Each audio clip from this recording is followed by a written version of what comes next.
ரங்கா வந்துட்டியா? லட்சுமி துரை சின்ன பிள்ளை, இவனை விட்டுட்டு போறேன். இவனை வளர்த்து பெரியவனாக்க வேண்டியது உன் பொறுப்புமா. நீங்க கவலைப்படாதீங்க. துரையே என் வயசுல பிறந்த பிள்ளைய விட 1000 மடங்கு மேலா வளர்த்து பெரிய ஆளாக்குறது.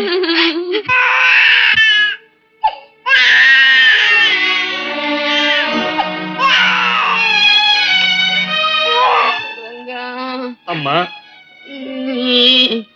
ரொம்ப கோவக்காரன்.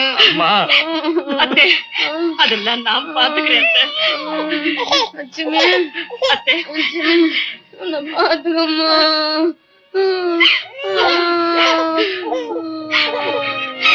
லட்சுமி, இன்னைக்கு பலகாரம் இட்லி மட்டும் தானா? நெய் தோசையே இருக்கே. நெய் தோசையா? கொண்டா கொண்டா, முதல்ல இப்படி வை.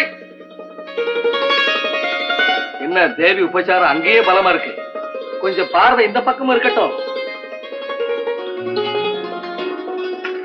உங்களுக்கு எல்லாமே கேலிதான். கொஞ்சம் இரு. போதுனே வேணாம். எதை எடுத்தாலும் வேண்டாம் தானா? படிக்கிற பையன் இதெல்லாம் சாப்பிட்டா தானே? சாப்பிடு.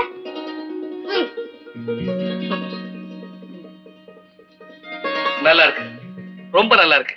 அவன் என்ன சின்ன குழந்தையா? வயசு 14 ஆக போகுது. வர வர அவனுக்கு நீ ரொம்ப செல்லம் கொடுக்குறேன். எனக்கு என்ன அவன் போக்கே கொஞ்சம் கூட பிடிக்கல. சும்மா இருங்க. என் துரை எனக்கு எப்பவுமே சின்ன குழந்தைதான். அத்தை இருந்திருந்தா உங்களுக்கும் கூட எங்களுக்கும் கூட இப்படித்தான். எப்படித்தான்? இப்படித்தான். அம்மா அம்மா அப்பா பாரு. ஏண்டி அண்ணனுக்கு கொஞ்சம் வைக்க கூடாது? உனக்கு தெரியாம எடுத்து சாப்பிட்டுட்டு அங்க பாரு. எதையுமே தெரியாம செஞ்சா இப்படித்தான். ஏங்க என்ன கேட்டா நான் கொடுத்திருக்க மாட்டேன். ஓஹோ, அது சரி, அது சரி.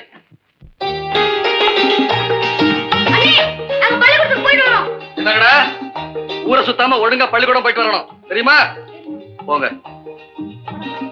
லட்சுமி, களத்துல போராடி நடக்குது, நாங்க போயிட்டு வந்துடுறேன். யாராவது வந்து அங்க வந்து பார்க்க சொல்லு. பசங்களுக்கு முன்னால என்ன சொன்ன? இரு உன்னை போயிட்டு வந்து கவனிச்சுக்கிறேன்.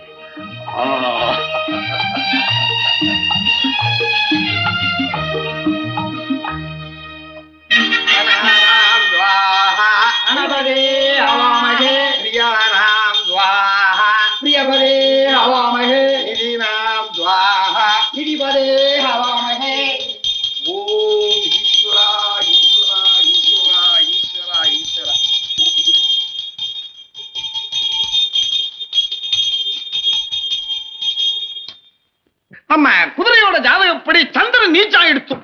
என்ன சாமி, பம்பாயில பார்த்த ஜோசியர் எல்லா கிரகமும் சரியா இருக்குன்னு சொன்னாரு. அவன் கிடக்குறான் மடையன் மடையன். சந்திரன்ல போய் அடிக்கடி அமெரிக்கன்ஸ் காலை வச்சுட்டு வந்துட்டாளோ இல்லையோ, அதனால அது நீச்சா எடுத்து. அதனாலதான் நான் யாருக்கு பலாபலம் சொன்னாலும் சந்திரனை நீக்கிட்டு சொல்றது. இப்ப நம்ம குதிரைக்கு அதே மாதிரிதான் சொல்லிட்டு. சாமி, நீங்க மனசு வச்சா எதைத்தான் செய்ய மாட்டீங்க. சூரியனே உதிக்காம பொழுத விடிய வச்சிருவீங்களே. இது என்ன ராஜ பரம்பரை? இதெல்லாம் ராஜ பரம்பரை. பாலியத்துல குதிரை ஏத்தம், யானை ஏத்தம், எது எது கிடைக்கிறதோ அது வெள்ளம் ஏறி பழகிக்கணும் பெரியவா சொல்லுவா. பாருங்க நம்ம இளையராஜா அவனை விட நீ. போய் சொல்றீங்க போய் சொல்றீங்க. ஜமீனத்தான் அப்பவே அரசாங்கம் எடுத்துக்கிச்சு. இப்போ எங்களை போய் ராஜ பரம்பரை அது இதுன்னு சொல்லி ஏசாமி என்ன கிண்டலா பண்றீங்க? இளையராஜா நான் கிண்டல் பண்ணுவேனா? அரசாங்கத்துக்கு என்ன பாலிசி இருக்கு? முன்ன ஜமீன் ஒழிப்புன்னு சொன்னா, இப்ப பிச்சைக்கார ஒழிப்புன்ற, நாளைக்கு மனுஷால் ஒழிப்புன்னு வந்துடுச்சுன்னா என்ன பண்றது? அதுக்குதான் ராஜா பிறக்கிறப்பயே பகவான் தலையில எழுதியிருக்கு, நீங்க எல்லாம் ராஜா, மத்தவாள்லாம் பிச்சைக்காரன் எழுதியிருக்கா. இது அரசாங்கம் சட்டம் போட்டு நிறுத்திட முடியுமோ? சாமி சாமி, அதெல்லாம் ரொம்ப பெரிய விஷயம். அவன் குழந்தை, அவனுக்கு புரியாது. நீங்க போய் குதிரைக்கு ஜாதகம் கணிங்க சாமி. ஜாதகம் எழுதிடலாம். எங்க அத்தையும் வேற ஊர்ல இருந்து வரணும். அதுக்கு முன்னாடியே கொஞ்சம் தட்சிணை இருந்தா பெட்டரா இருக்கும். ஏ மாச்சி, ஓய் சந்திர, அத்தி மேல கூட்டிட்டு போய் குதிரைக்கு ஜாதகம் எழுதணுமா? சீக்கிரமா வாங்க, காய்கறிலாம் எடுத்துட்டோம். சாமி, நீங்களே கொஞ்சம் ஆசீர்வாதம் பண்ணி மேல வேலையா? அம்பிகே காமாட்சி லட்சியம்மா, நீங்க ஏறலாம். நான் போய் ஜாதகம் கடிச்சுட்டு வரேன்.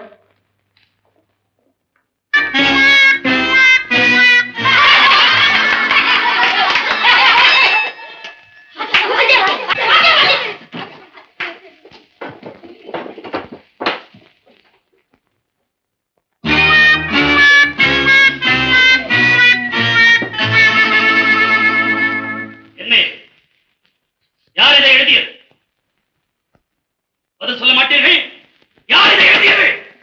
நான் தான் சார் எழுதுனேன். இல்ல சார், நான் தான் எழுதுனேன். நான் தான் சார் எழுதினேன். நான் தான் சார் எழுதுனேன். யாருங்கள்?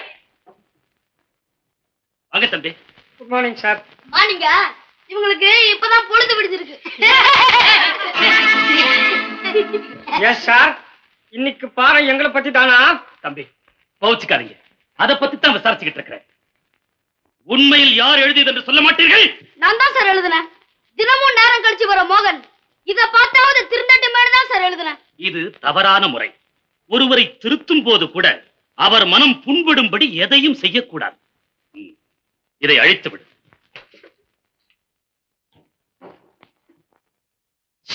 எந்திரி எந்திரி எந்திரி. நீங்க எல்லாம் இந்த பெஞ்ச காலி பண்ணிட்டு அந்த பக்கமா போய் உட்காருங்க. போடா. இன்னைக்கு தம்பிக்கு ஸ்பெஷலா வசதி பண்ணி கொடுக்கணும், இல்லன்னா படிப்பு வராது. ஏன் சார், மோகன் உட்கார்ந்து படிக்க போறானா இல்ல படுத்து தூங்க போறானா? படுத்து உருள போறான். அது தம்பியோட இஷ்டம். ரயில்ல பெரிய மனுஷங்களுக்காக ஃபர்ஸ்ட் கிளாஸ், ஏர் கண்டிஷன் கிளாஸ்னு ரிசர்வேஷன் பண்ணல, அந்த மாதிரி பள்ளிக்கூடத்திலையும் ஒரு கிளாஸ் பண்ண சொல்ல. தம்பி பாடத்தை ஆரம்பிக்கலாங்களா? Yes sir. தினமும் பாடம் நடத்துறீங்களே, உங்களுக்கு போர் அடிக்கல? ஆமா சார். தமாசா இன்னைக்கு ஊர் விவகாரத்தை பத்தி பேசுங்களேன்.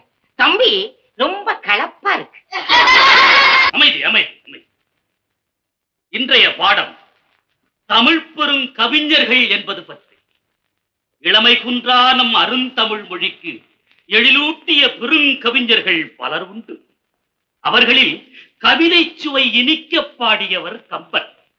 காவிய நயமிக பாடியவர் யார்? சுந்தரம் நீ சொல்லு. இளங்கோ. பாலியல் உயர்வுக்கு பாடியவர் புகழேந்தி. அறிவியல் நிரம்ப பாடியவர் திருவள்ளுவர். ஆஹா. அனைத்தும் இணைத்து பாடியது யார்? யாரு? நம்ம சினிமா கவிஞர் தான். ராமா. சுந்தரம் நீ சொல்லு. ராமலிங்காடிகள். இல்ல. கோபி. சேக்கிழா. குமார். பட்டினத்தா. மோகன். சார், இந்த மாதிரி தேவையில்லாத விஷயத்தை நான் எப்பவும் தெரிஞ்சு வச்சுக்கிறது இல்ல. ஆமா சார், யமனுக்கு என்ன வாங்கணும்னு கேளுங்க, தம்பி எரும கடான்னு பட்டு பட்டுன்னு பதில் சொல்லுவார். ஓஹோ அப்படியா? எங்க நீ சொல்லு பார்க்கலாம். அவர்தான் சார். எங்கள் வாழ்வும் எங்கள் வளமும் மங்காத தமிழ் என்று சங்கம் முழங்கிய புரட்சி பாவேந்தர் பாரதிதாசன். யாரு? அந்த புதுச்சேரி வாத்தியாரா?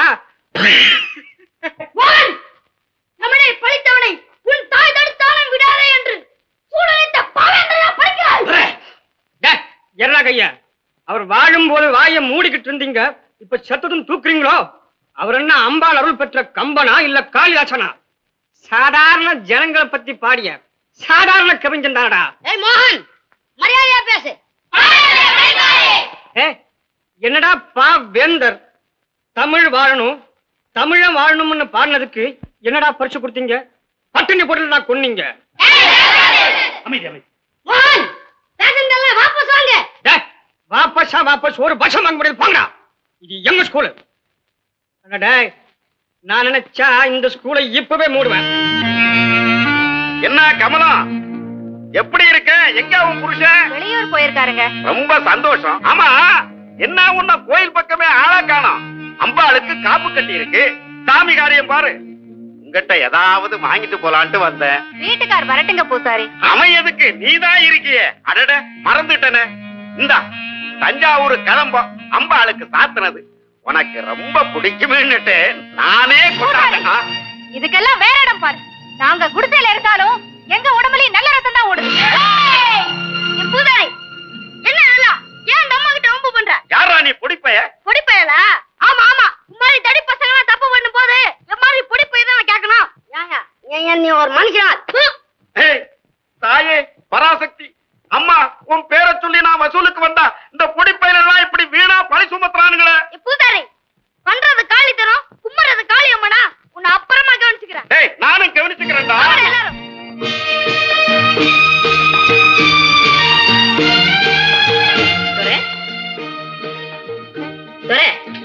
பால் சாப்பிடு.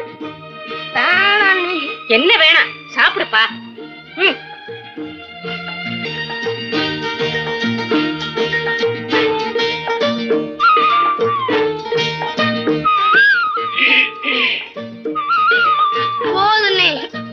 கொஞ்சம் தான் இருக்கு.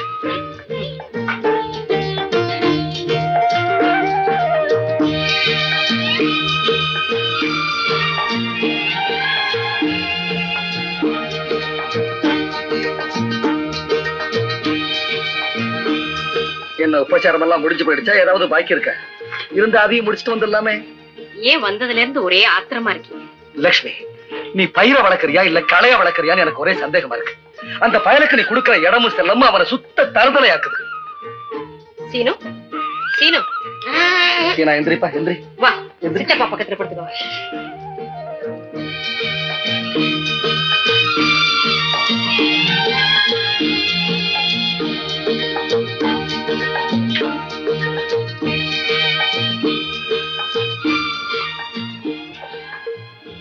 நான் என்ன அப்படி செஞ்சிட்டேன்? தண்ணி இல்லாம காயிற பயிரை விட தாயன்பில்லாம வளர்ற குழந்தை படும் துன்பம் எவ்வளவு கொடியதுன்னு ஒரு தாய்க்கு தானே தெரியும். ஏதோ அறியாத பையன். என்ன லட்சுமி புரியாம பேசுறேன்? இப்ப அந்த பய பண்ற வேலை ஜமீன்தார் காது வரைக்கும் போயிடுச்சு. வழியில உன சாஸ்திரிகளை மடக்கி வம்பு பண்ணிருக்கான். சாஸ்திரிகளையா? அது மட்டுமா, இந்த அவன் தான் நம்ம நாட்டாம நாராயணன்ல அவன் மண்டை வர உடைச்சிருக்கான். அந்த நாட்டாம ஏதாவது தப்பு பண்ணிருப்பான். வேலைக்கு ஓனா சாட்சி. இந்த மாதிரி நீ பறிஞ்சு பறிஞ்சு பேசுறதுனாலதான் அவன் ஊர் வம்பை எல்லாம் விலைக்கு வாங்கிட்டு வர்றான். இங்க பாருங்க, நம்ம துரை அனாவசியமா யாருகிட்டையும் வம்புக்கு போக மாட்டான்னு எனக்கு நல்லா தெரியும். அதனாலதான் சொல்றேன், உங்களுக்கு ஊர்ல யாராவது ஒண்ணு சொல்லிட்டா போதும், சிட்டுக்குருவி மேல ராமபாணம் தொடுத்தது மாதிரி அவனை கரிச்சு கொட்டுறீங்க. நான் மட்டும் அவன் கெட்டு போறதுக்காக சொல்றேன். லட்சுமி, பயிருக்கு உரம் வேணும். அதுவே அதிகமா போனா பயிரே கருகி போயிடுது இல்ல? அதே மாதிரிதான் பிள்ளைக்கு மேல நாம காட்டுற அன்புக்கும் ஆசைக்கும் ஒரு அளவு வேணும். சின்ன வயசுல செல்லமா வளர்ந்த எத்தனை பேர் இன்னைக்கு சந்தில நிக்கிறாங்க தெரியுமா? நம்ம துரை அப்படி ஒண்ணும் போக மாட்டான். அவன் பெரிய வீரனா, அறிஞனா, ஊரும் உலகமும் மெச்ச வாழ்வான். அதுக்கு நான் பொறுப்பு. நீங்க ஒண்ணும் கவலைப்படாதீங்க.